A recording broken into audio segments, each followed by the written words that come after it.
नमस्कार, एडी समाचार से मैं तहजीब लियाकत। सिविल लाइन्स इलाके की रहने वाली एक पीड़िता ने अपनी ही ज़मीन को खाली कराने के लिए लगा रही है पीडीए के अधिकारियों के चक्कर। ज़मीन को कब्जा करने वाले दबंग उड़ा रहे हैं मौज। मामला प्रयागराज के आलोपी बाग इलाके का है, जहां पर मकान संख्या 93A 290 अब दबंगों के कब्जे में हो गई है, जबकि ज़मीन को खाली कराने के लिए पीडीए ने आदेशित भी कर रखा है।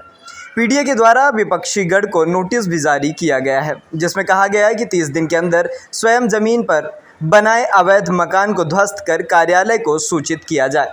लेकिन अभी तक यह नहीं हो सका, बल्कि दबंग व्यक्ति के द्वारा उसमें निर्माण कराया जा रहा है।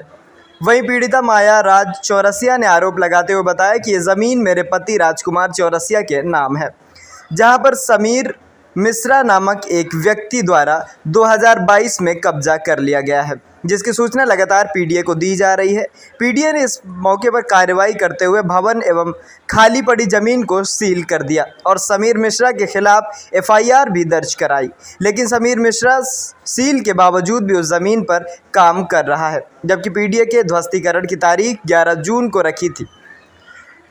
पीड़िता अपने अधिवक्ताओं के साथ वहां पहुंची, लेकिन पीडीए के अधिकारी वहां पर नहीं आ सके। दोबारा पीड़िता ने पीडीए के अधिकारियों के पास अपनी फरियाद लेकर पहुंची तो पीडीए ने 20 जून दिन शुक्रवार समय 12 बजे ध्वस्तीकरण के लिए समय दिया है, लेकिन आज भी पीडीए के अधिकारी वहां नहीं पहुंचे, जबकि पीड़िता अपने अधिवक्ताओं के साथ साथ सुबह वहां मौजूद रही हैं। थकी हारी पीड़िता ने अब सूबे के मुख्यमंत्री से न्याय की गुहार लगाई है। ज़मीन 93 आलोपी बाग बटे 290 है। वहाँ पे ये मेरे पति की है, राजकुमार चौरसिया जी की है। वहाँ पे समीर मिश्रा नामक एक व्यक्ति है जो कि 2022 से मुझे परेशान किए हुए है। इसको पीडीए द्वारा सील किया गया था। पीडीए द्वारा इसके ऊपर एफआईआर भी की गई थी। बावजूद इसके इसने पूरा का पूरा वहाँ पे निर्माण कार्य किया। निर्माण कार्य करते समय में ही पीडीए ने इसको सील किया था। इसने सील तोड़ा, दोबारा निर्माण कार्य शुरू किया। इसको दोबारा से पीडीए ने अभी 3 दिन पहले सील किया है। उसके बावजूद इसने वहाँ पे पूरा काम अपना दोबारा से शुरू कर दिया गया है। मैं पुलिस प्रशासन में सब जगह गई, मैं एडीए में भी जा रही हूँ। मैं बहुत परेशान हूँ। इतने समय से मैं सारे विभागों में दौड़ रही हूँ, किंतु जी इसमें मेरे को उप जिला अधिकारी की रिपोर्ट है, जिसमें साफ साफ दर्शाया गया है कि ये मेरी ज़मीन है और इसमें पीडीए द्वारा इसमें पहले भवन गिराने का नोटिस दिया गया, उसको अध्याय मुक्ति का दिया गया, समय दिया गया कि आप 30 दिन के अंदर सामान हटा लें। उसने नहीं हटाया। उसके बाद पीडीए ने इसको 11 तारीख को डिमोलिश करने का आदेश दिया। 11 तारीख को हम वहाँ गए, लेकिन वहाँ कोई नहीं आया। फिर मैं गई पीडीए, मैंने फिर उनसे पूछा कि सर आपने क्यों नहीं इसको किया, तो उन्होंने मुझे दूसरी तारीख दे दी, 20 तारीख। आज भी वहाँ पे कोई अधिकारी नहीं है, किसी प्रकार की कोई कार्यवाही नहीं हो रही है और मैं बहुत पीड़ित हूँ। मेरे को बहुत परेशान किया जा रहा है। एडीए ने जो सील किया था उसको, एडीए ने जो सील किया था उसको भी तोड़ दिया उसने। जी, एडीए के द्वारा जो सील की गई थी उसको भी उसने तोड़ करके परसों से काम शुरू कर दिया दोबारा से।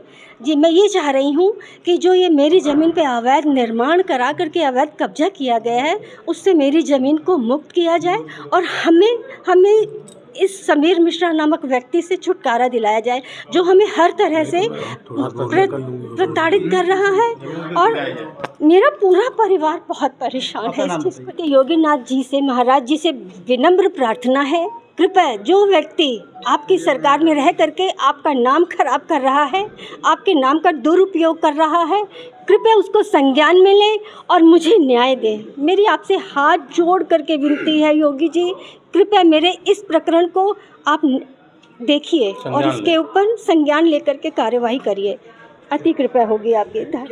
हम लोग को 11 तारीख को जो है वहाँ से आदेश दिया गया था कि इसको डिमोलिश कराने के लिए, मगर जब हम लोग गए ना वहाँ कोई पुलिस बल था, और जब हम लोग वहाँ पे गए तो कहे कि अभी हमको पुलिस बल नहीं मिला, अगली तारीख पे हमको पुलिस बल मिलेगा। ना कोई वहाँ का अधिकारी आ रहा है, ना पुलिस बल आ रहा है इसको डिमोलिश करने के लिए। हम तो पीड़ित हैं और हमारी ज़मीन पर कोई और जो है निर्माण किया है। जब हो रहा, अभी सील भी किए हैं, अभी जब सील किए हैं उसके बाद भी यहाँ पे उसको सील तोड़ के जो है अपना काम शुरू कर दिए हैं। हम लोग चाह रहे हैं कि जो भी आर्डर हुआ है उसका कंप्लाइन किया जाए। के पैरोकार हैं और पीड़िता के साथ पीड़िता की ज़मीन पे अवैध निर्माण किया गया, जिसके बारे में मैं विकास प्राधिकरण को अवगत कराया और जिले के प्रशासन को अवगत कराया।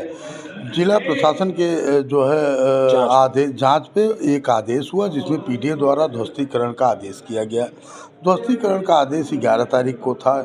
उसके बाद पुनः आज की तिथि नियत की गई 20 तारीख की, लेकिन पीडीए का कोई अधिकारी और प्रशासन का कोई जो सक्षम अधिकारी इस पे कोई संज्ञान नहीं ले रहा है और तिथि पे तिथि नियत कर रहा है, जिससे हमारी मुवक्किला बहुत परेशान है और इसको निजात मिलने की कोई संभावना नहीं प्रतीत होती है, जिसके कारण हम अधिवक्तागण आज इनके मदद के लिए, प्रशासन को जगाने के लिए और ज़िले में शहर में हो रहे जो है अन्यायिक कार्य के लिए हम इनके साथ हैं। इनकी पूरी प्रॉपर्टी इनके नाम है, इनके नाम खसरा है, खतौनी है, सारे राजस्व अभिलेखों में इनका नाम है। बावजूद इसके दबंग लोगों द्वारा राजनैतिक दबाव के कारण आज ये स्थिति उत्पन्न हो रही है कि हम लोग हर नियत तिथि जो विकास प्राधिकरण द्वारा दिया जाता है, हर नियत तिथि पर उपस्थित रहते हैं, लेकिन न तो विकास प्राधिकरण का कोई व्यक्ति आता है और न ही कोई जो है पुलिस वाला आता है। मैं मुवक्किला का पैरोकार मुकदमा हूँ। मैं देवेंद्र मिश्र लारा, पूर्व प्रभारी मंत्री / संयुक्त मंत्री देवेंद्र नाथ मिश्र लारा, प्रयागराज की पीड़िता के साथ मेरे मंत्री जी, मेरे महिला उपाध्यक्ष बार काउंसिल की, वो महिला के साथ उनका बड़ा संपत्ति है, महिलाओं के साथ होती है, वो भी इनके साथ हैं, पूरा बार इनके साथ है। मैं भी इनका परिचित हूँ, मैं भी अधिवक्ता हूँ, लेकिन अन्याय देखकर मुझे बड़ा मैं पीड़ित हुआ।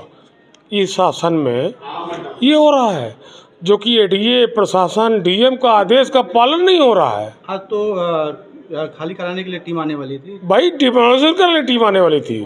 एक बार 11 तारीख को दिया उन्होंने डेट, उसके बाद आज का डेट दिया, आज तक भी कोई टीम आई नहीं एडीए की, जो कि इनको नोटिस भेजा जा चुका है। उसके बाद फ़ोन नहीं उठा रहा, ना एडीए को पता चल रहा, ना जुलंधकारी उठा रहा। और एक बात मैं बोलना नहीं चाहता हूँ, जो बोलूँगा नहीं वो भ्रष्टाचार में आ जाता है, वो भ्रष्टाचार में आ जाता है।